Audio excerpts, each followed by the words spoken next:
वंदे मातरम विद्यार्थी मित्रों, wisdom international e learning school में आप सभी का हार्दिक स्वागत है। आज का हमारा विषय है हिंदी। कक्षा 8 विषय हिंदी, विषयांग सवाल बाल मन के जवाब डॉक्टर कलाम के भाग 4। इसका साहित्य प्रकार है साक्षात्कार और इसकी शैली है प्रश्नोत्तरी शैली। तो विद्यार्थी मित्रों, अगले 3 भाग में हम इस पाठ का संपूर्ण अभ्यास कर चुके हैं, जिसमें विद्यार्थियों द्वारा पूछे गए प्रश्नों का डॉक्टर कलाम बड़ा ही सकारात्मक उत्तर देते हैं और उसकी हमने विस्तृत समझूती प्राप्त कर ली है। तो आज हम इस पाठ के कुछ महत्वपूर्ण प्रश्नों के बारे में चर्चा करें। प्रश्न 1, निम्नलिखित प्रश्नों के उत्तर लिखिए। पहला प्रश्न, डॉक्टर कलाम ने अपने बचपन की कौन सी यादगार घटना सुनाई? इसका उत्तर है, डॉक्टर कलाम ने अपने बचपन की यादगार घटना सुनाते हुए कहा कि जब वे 5वीं कक्षा में पढ़ते थे तब उनके एक शिक्षक थे जिसका नाम था श्री शिव सुब्रमण्यम अय्यर, जो छात्रों को पक्षी कैसे उड़ते हैं यह समझा रहे थे। इस बात को समझाने के लिए वे छात्रों को रामेश्वरम के समुद्र किनारे ले गए और फिर वहां जाकर उन्होंने पक्षियों की उड़ान की क्रिया का जीवंत उदाहरण सभी विद्यार्थियों को दिखाया। तो डॉक्टर कलाम कहते हैं कि यही घटना मेरे जीवन की, मेरे बचपन की सबसे महत्वपूर्ण और यादगार घटना है, क्योंकि इनसे ही मुझे विज्ञान पढ़ने की प्रेरणा मिली थी। आगे का प्रश्न, बचपन में हमें किस भाषा को प्रमुखता देनी चाहिए, मातृभाषा या अंग्रेजी? क्यों?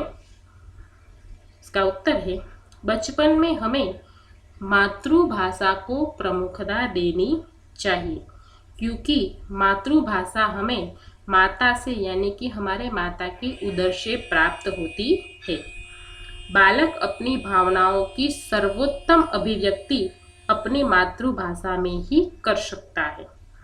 इसीलिए मातृभाषा में ही वो अपने हृदय और मन के भावों को दूसरों के सामने सरलता से प्रकट कर सकता है। मातृभाषा परिवार और समाज को जोड़ने का एक उत्तम माध्यम है। इसीलिए बचपन में हमें हमेशा मातृभाषा को ही प्रमुखता देनी चाहिए। आगे का प्रश्न, चिराग जैन के सवाल का जवाब डॉक्टर कलाम ने क्या दिया? तो चिराग जैन ने डॉक्टर कलाम से क्या प्रश्न पूछा था कि वह कौन सी बड़ी चुनौती है जिसका सामना हमें आज करना पड़ रहा है?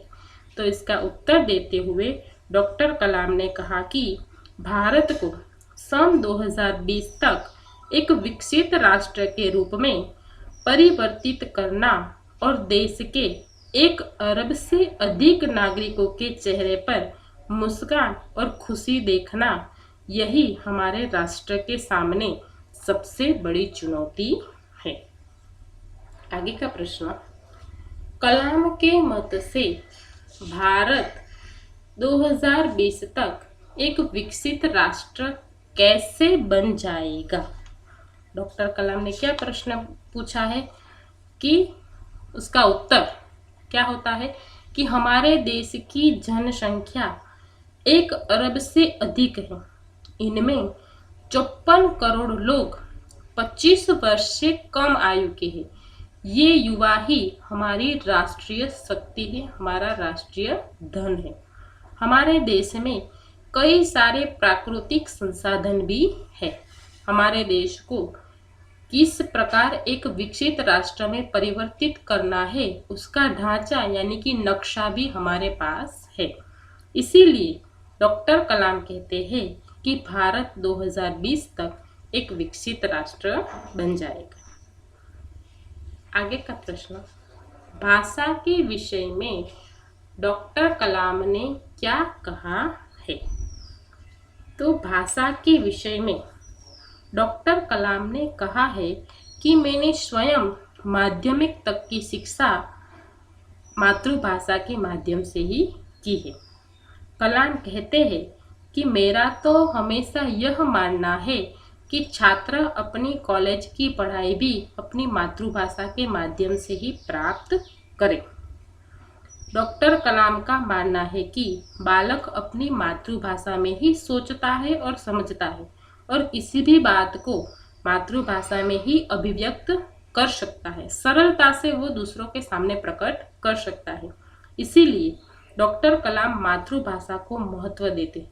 साथ ही डॉक्टर कलाम कहते हैं कि हमें वैश्विक संपर्क के लिए अंग्रेजी जैसी भाषा को भी सीखना चाहिए। मतलब कि वो मातृभाषा को महत्व तो देते ही है, लेकिन वैश्विक संपर्क के लिए अंग्रेजी भाषा को भी सीखना जरूरी मानते हैं। आगे का प्रश्न, किसी भी देश के लिए सेना का क्या महत्व है? उसका उत्तर है, सेना किसी भी देश का एक अनिवार्य अंग है। सेना दुश्मनों के आक्रमण से देश की रक्षा करती है। यदि देश में आतंकवादी घुस आते हैं तब जरूरत पड़ने पर सेना ही उसका सामना करती है।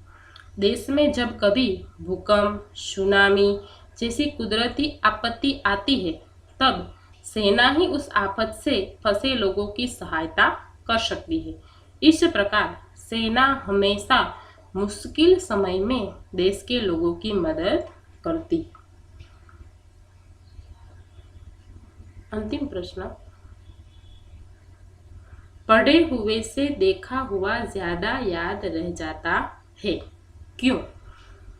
उसका उत्तर है, पढ़े हुए से देखा हुआ ज्यादा याद रहता है क्योंकि किसी भी वस्तु को देखने से उसका दृश्य, उसका जो चित्र है वो हमारे मस्तिष्क में, हमारे दिमाग में अंकित हो जाता है। जब हम किसी भी विषय के बारे में पढ़ते हैं तब उसके बारे में सिर्फ कल्पना करते हैं। इस प्रकार कल्पना से अधिक हम जिस वस्तु को देखते हैं वो ज़्यादा जीवंत होती है, इसीलिए वो हमें ज़्यादा याद रहती है। तो विद्यार्थी मित्रों, यहाँ पर इन महत्वपूर्ण प्रश्नों की समझौती पूर्ण हुई। आपको इन सभी प्रश्नों के उत्तर अपनी नोटबुक में लिखने हैं। धन्यवाद।